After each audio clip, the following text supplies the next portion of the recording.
Hey guys, Professor O'Kane here. Quite a few years ago, a college friend of mine and great jazz guitarist Tom Lippincott called me up out of the blue and said, "Hey, how's it going? You want to go get a pizza dinner with me and Ben Monder?" I said, "Sure, why not?" I'm the kind of guy that's pretty unaffected by popular people. For example, when I went into Lauryn Hill's house, I was more concerned with where to put my shoes than any of that stuff. At any rate, before I knew it, we were getting along brilliantly. We were talking about kidney stones, complex chord changes, economy picking. It was a great time. And ever since then, I kept in touch with Ben. I always felt a kinship with him of some sort. Quite a few years after that, I had the idea of putting together a video answering the simple question, what does it take to become a jazz musician? I asked Ben if we could do an interview, and I filmed the interview, as in literally. I looked at the computer and I filmed it, but it turned out real artsy looking, and it's a beautiful interview. I recently found it and I thought, I've got to let you guys see it. The questions that I asked Ben were easy questions, but his responses are just beautiful. The first question I'm going to ask you is, how do you learn to be a jazz musician?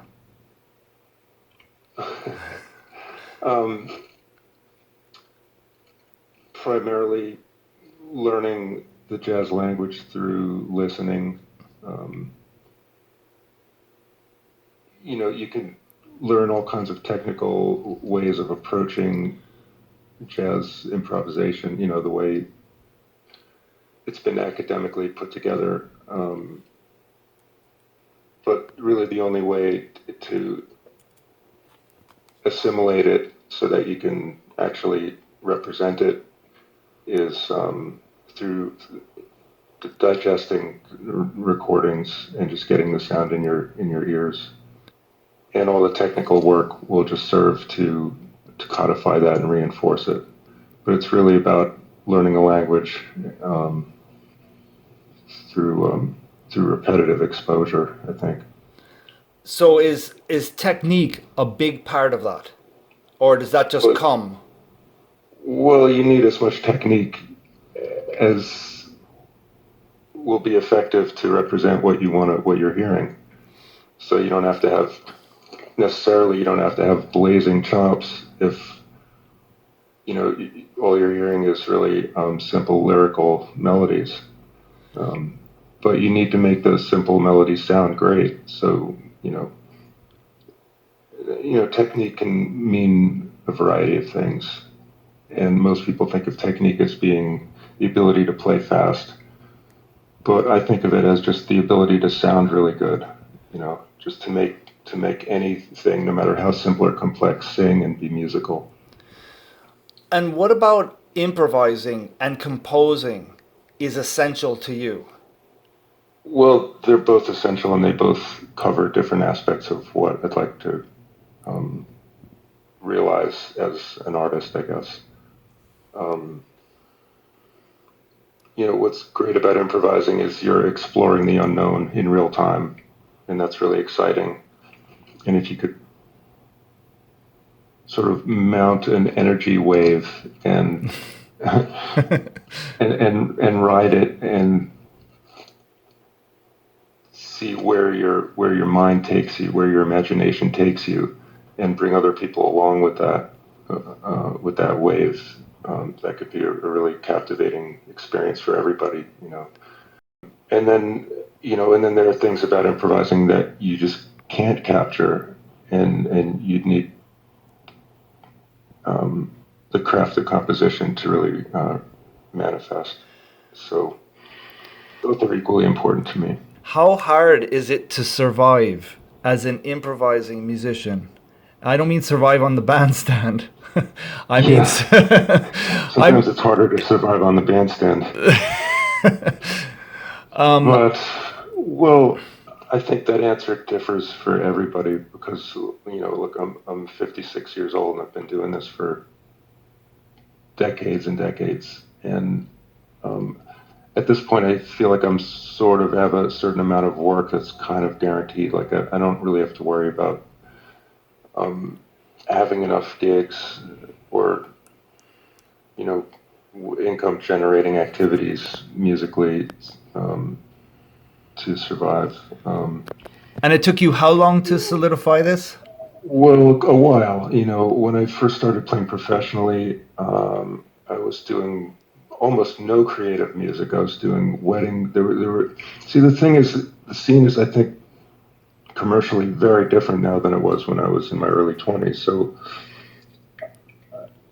to someone starting out now, I don't even know. I don't have a realistic idea of how one really survives. But there were plenty of opportunities when I was starting out to just make a living randomly, you know, playing in, like I said, playing in wedding bands. I was playing in a commercial, sort of a funk band, and just doing whatever crazy gig I needed to do for money. And also, New York was much cheaper in the early 80s. So it wasn't tremendously difficult. I did have a number of day gigs, you know, over the, you know, throughout my 20s. Probably by the age of 30, I was just doing music.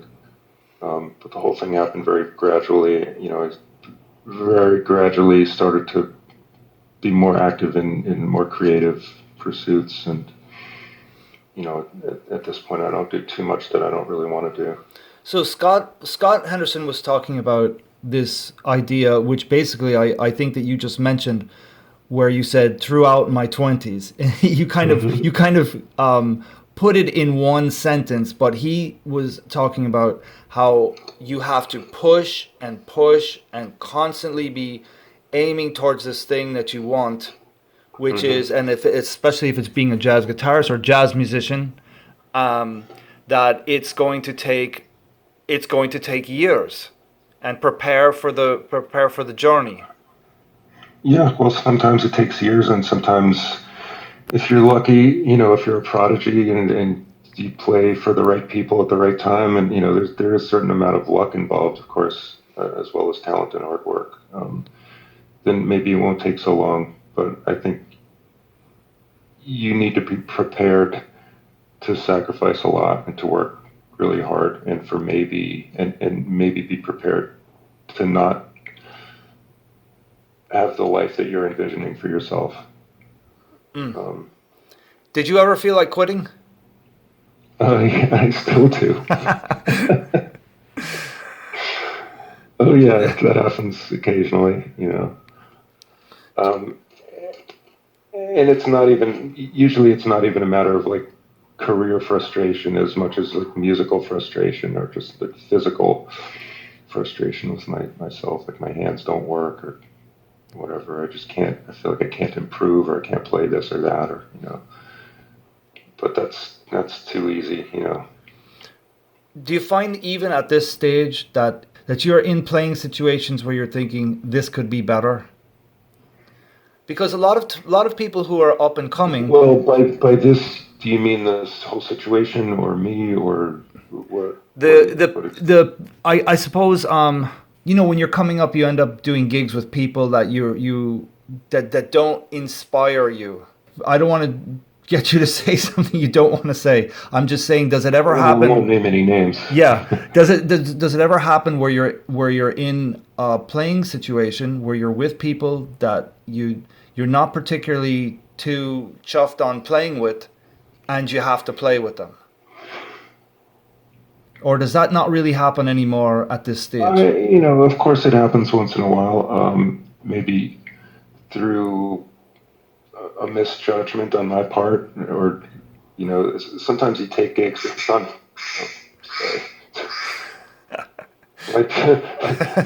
Didn't know it's my phone. Yeah, I was just going to say, so, Ben is fond of ducks. Well, yeah.